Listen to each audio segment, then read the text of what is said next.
Well, so since you just dissed mortgage people and tried to make real estate sound better, let me give my mortgage pitch. I couldn't be showing people houses on weekends and nights. When they're off work, you got to drive across town an hour this way, an hour that way. You just have a Tesla that will do it for you, right? I just need my laptop and I can go wherever I want to go. So one thing I love about my job and my profession is that I can work from wherever, whenever. So I can take my laptop and work from the beach. And that flexibility has been great for me on the mortgage side. So with that being said, because I know, your story, being in the business 5 years, to get a little off topic here, and to make people drool, I guess, a little bit, how often would you say, out of 365 days, how many days in a year as a, owner of a mortgage company, been in the business 5 years, how many out of 365 days are you out of town or out of your physical, home of residence? About 90 to 100. Okay. I would include my work trips with those. So if I go to a conference or some other, destination for something, I'm including that in kind of all my travel time. But if I do have a work trip, I try to piggyback some fun off of that, and stay an extra couple of days, stay a weekend, things like that. To kind of segue back to your previous question, though, it's like I can travel 100 days a year, but I'm not on vacation 100 days a year. I'm actually working 365 days a year. Yeah, I don't think any entrepreneur is, taking days off, or, if work is available to do, regardless where you are in the country or in the world, I know I've traveled internationally and I've woken up at 2 a.m. in Australia to reply to some emails when it comes to real estate, even though I was, on vacation and traveling. So exactly. You're out of town a quarter of the time, but we both know that you're still working, correct? Yeah.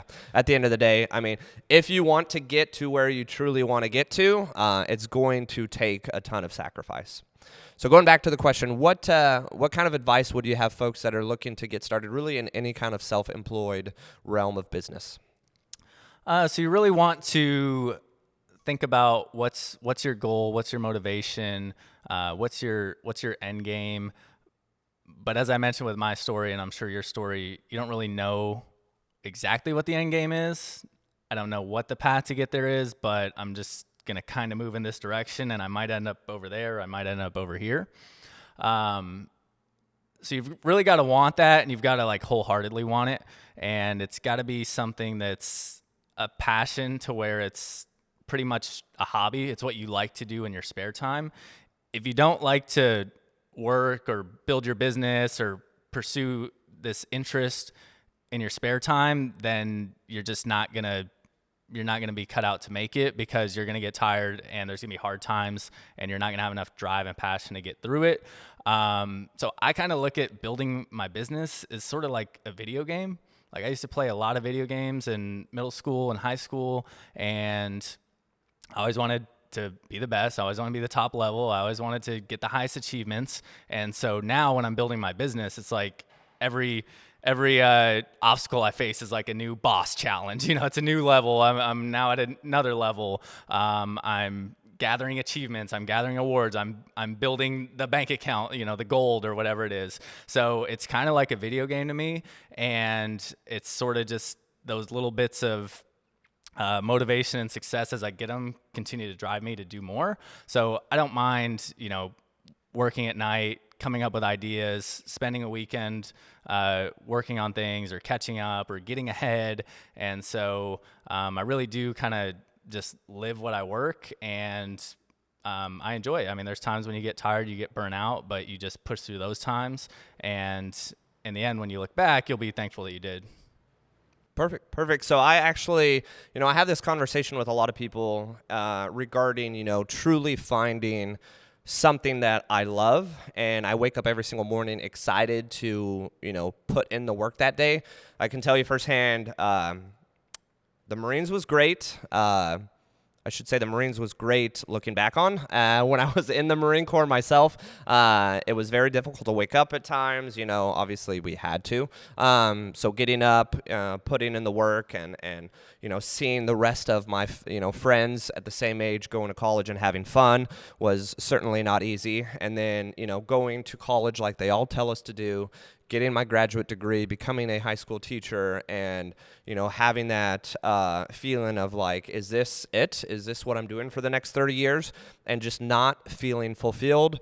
I did coach wrestling, and I got and fortunately enough, a lot of people don't even get this aspect of their career where, wrestling and coaching wrestling for me was my passion, was something that I love to do, and I haven't been able to do it the last couple of years, so I've certainly missed that. But I was still a teacher the majority of the day. So I got a little bit of fun or a little bit of passion, in my day.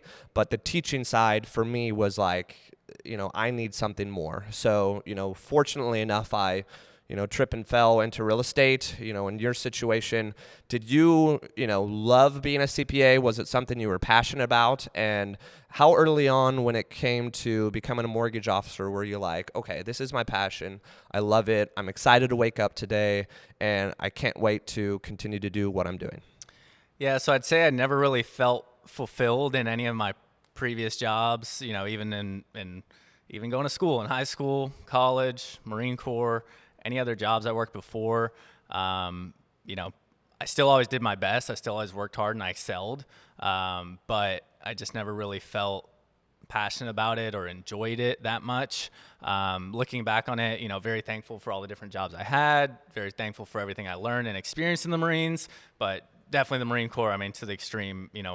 When I was in, like, everyone's very, very negative. Everybody wants to get out. Everyone's, bitching and complaining. And that was just kind of the nature of it. Looking back, if I joined now, I'd probably be a lot more positive and make the best of it. But just never really had that fulfillment until, starting my own company and building my own company. Even when I first got my mortgage loan officer license, like, I wasn't really that passionate about it then, because at that point I didn't really know, and I was just starting out, so I'm new, I'm learning. Well, at that point, you were still working for another company, correct? And I was still working for another company.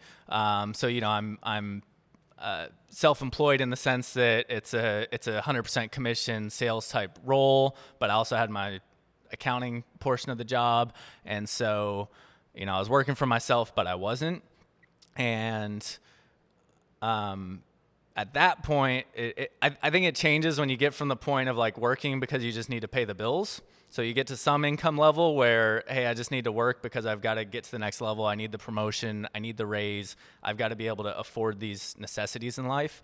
And then once you start to pass that threshold and you're generating income because you're just excited about it, you're passionate about it, you're fulfilled in what you're doing, that's where I feel like money just follows. Like, you do what you enjoy to do and money just follows. So I felt like everything prior to that was just kind of me trying to get to the next level, me trying to learn and gain new experiences, but I never really felt excited about what I did.